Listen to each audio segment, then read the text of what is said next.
今天讲个故事，有一个姑娘名叫李欣，今年28岁，家在中部省会的城乡结合部，因企业占地高职毕业的，她就被安排进厂工作，跟同事陈小辉相识相恋。陈小辉比李欣大1岁，学历是大专，也是因拆迁得到的这份工作。陈小辉6岁时，因为父亲陈胜伟出轨，他母亲徐红一怒之下离婚，只身去了南方。之后他父亲火速再婚，生育母亲几年才回来一次。恋爱时，陈小辉说自己没爹疼没娘疼，散养长大。两人准备结婚时，他父亲和继母完全是甩手掌柜，无奈他才跟母亲联系，说了要结婚的事。得知儿子结婚，前夫不管时，婆婆徐红第2天就赶了回来。徐红先约儿子和儿媳见面吃饭，可能对儿媳还算满意，当即转了8万当红包，还给了一对龙凤金手镯作为见面礼。接下来徐红就去儿媳家拜访，连给儿媳奶奶的礼物都准备了。陈小辉一直以为母亲这些年就是在深圳打工，没想到母亲居然是一家上市企业高管，还持有不少股份。最让人吃惊的是，徐红几年前再婚，现任丈夫是个外国人，一家跨国公司的技术专家。徐红和现任丈夫在深圳和美国都有置业，最重要的是徐红的现任丈夫没有孩子。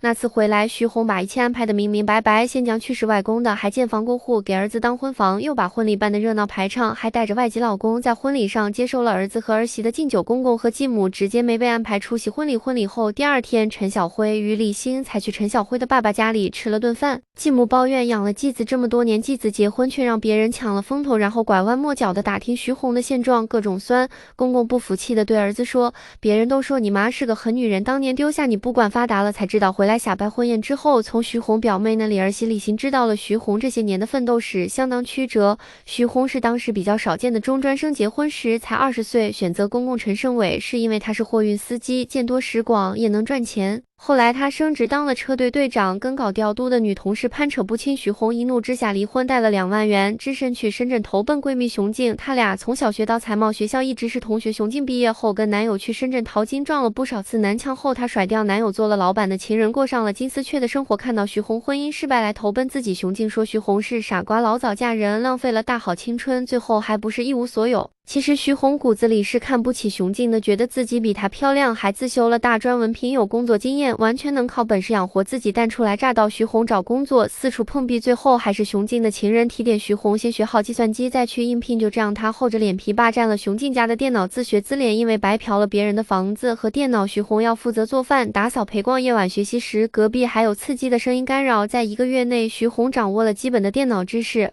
靠着这项技能和她的外貌优势，徐红在一家合资公司找到一份月薪2300的文员工作，同事都是本科生。徐红有财务经验，加上她情商高，很快就不满足于做文员，而是转到市场部，想赚更多的钱。只是作为外来妹，她没有人脉，想要开拓市场并不容易。徐红先想到的依旧是熊静她居住的高档公寓，大部分都是跟她一样的女性，背后肯定有个很大的关系圈。她通过熊静的这些朋友，确实拉到了一些业务。可是徐红在跑这些业务时，没少被人揩油占便宜，甚至有个金主对他情人说，那女人指徐红，不错，要不让她也跟着我算了。对方醋意大发，怪徐红勾引自己的男人。之后熊静圈子里的姐妹顶多象征性的介绍1-2单生意，还明确提出要抽成，都不再真心为徐红引荐资源，唯恐金主被他勾走了。结果徐红的大部分提成都用来打点关系了，但比起伸手从金主处拿的钱，这点好处难入这些女人的眼。熊静说，你那么心高气傲的人，姿态也能放这么低呀？还不如直接找个老板，跟我们一样过舒服日子。太累的时候，徐红也心动过，甚至跟熊静介绍的人见过面，吃过饭，在被包养的边缘试探过，但是后来她还是放弃了。可能是那些人多半年纪大且好色，张口闭口就是谈钱谈条件，让她感觉很不舒服。而且他实在不想过熊静那种每天睁眼就是吃饭、逛街八卦，盼着金主回家伸手跟人要钱的日子。之后徐红靠打电话去写字楼扫楼，也拓展了不少业务，尽管很辛苦，但收入和人脉都在不断增长。熊静的情人非常欣赏徐红的韧性，多次说他是个能成事的人。有一次一起吃饭时还提出要挖他到自己公司任职，徐红想都没想当场拒绝了。看着旁边熊静松了一口气，徐红心里骂了这个臭男人1万遍。私下里徐红总劝熊静趁年轻不要光伸手要钱，要利用这个男人学东西，比如学做生意、读个学位，这些不动产等等，要为今后做打算。正因为徐红是真心为对方着想且没有挖墙脚，俩闺蜜之间才没有嫌隙。即便后来这个男人主动联系徐红，给业务邀她去外地考察，各种利诱她都想办法迂回利用，但坚决没让对方得手。期间，徐宏让熊静陪他去读学位，让这个男人帮他俩搞定了高校的关系，顺利修完了课程，拿到了更高的学历。之后几年，熊静换过2个金主，依旧围着男人转，跟别的女人争风吃醋。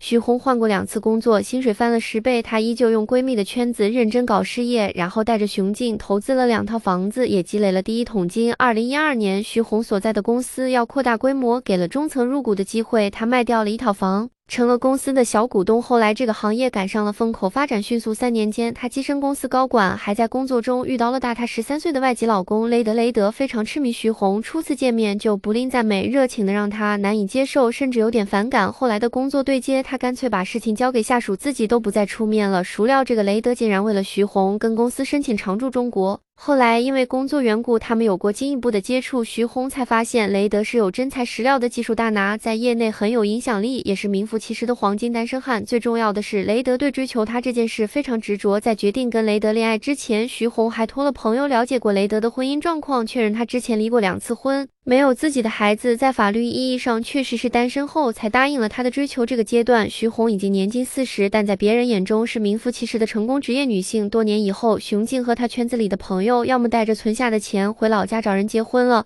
要么因为年老色衰被金主抛弃了，要么不再淡定，总想着要金主给转正，或者携孩子跟大婆撕逼，想多弄点财产。总而言之，就是到了烦心事特别多的时候，生性张扬的熊静也摊上事了。他的第2任金主生意失败后，得知他如今坐拥3套深圳房产，就打起了主意，在他没防备的情况下，利用聊天记录和电话录音套取了证据，联合自己的老婆一起将熊静告上了法庭，想要搞回来一笔钱。这些年，徐宏不止1次劝熊静谨慎处事，他根本听不进去。出事后，熊静找徐宏帮忙处理官司，但徐宏觉得他当初不听自己的，没有做好防护措施，如今证据于他不利，无力回天，遂果断拒绝帮忙，2人因此决裂。2018年，徐宏跟雷德在美国结婚，除了当时还健在的他父亲老家这些亲戚一概不知，连儿子小辉也不知道她嫁的是老外。直到2020年底，李欣和小辉结婚时，徐宏才闪亮登场，此后就跟着雷德去了国外定居。纵观徐宏的人生经历，一切离他的最终目的都是利己，主打一个洒脱。他敢于放弃的有很多，包括不太如意的婚姻，包括年幼的儿子，包括所谓的朋友。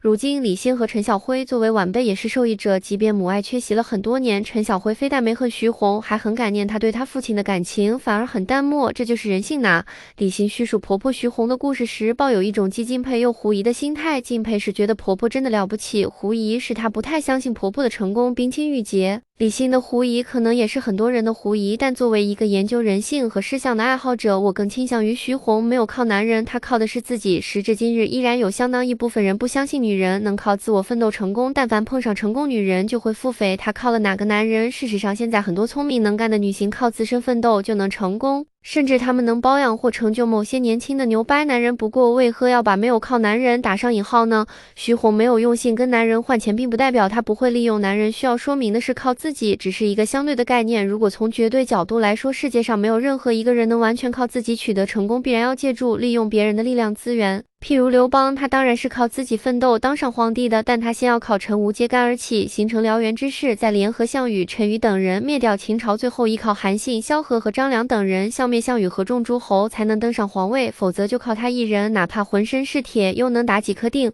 社会上的任何成功都是群策群力、借力借势的结果。说徐宏没有靠男人，是指他没有通过性换取男人的支持，但不是说他在奋斗过程中没有得到过任何男人的帮助，也不是完全没打擦边球。徐宏起初利用了熊静等一批灰色女性，用分成的方式利用他们搞掂其背后的男人，给予他机遇。虽然每次赚钱不多，但胜在积沙成塔。等他掌握一定的资源后，他就可以跟那些掌握资源的人进行利益交换。当然也要承认，某些成功女性在打拼过程中利用了性，但也有不少成功女性没用这一招。不能因为社会上有前者就否定了后者。道理很简单，并不是所有资源都掌握在男性手中，而掌权的男性并非只有靠性才能打动，有的可能被才华打动，愿意给机会，有的愿意做资源交换，互利互惠。总之，除了性，仍有无数种方法达成目标。徐宏为何不愿做雄竞呢？他看得非常明白，女人通过性从男人手里拿钱，收益再高也是有限的，而且永远没有尊严，只有事业成功才能赚大钱，才是自己真正的倚仗英雄。不问出处，当女人有了足够的资源和底气，才能跟成功的男人分庭抗礼。没有人会随随便便成功，任何成功都是辛苦换来的。谢谢您的收看，感激您的订阅，我们下次再会。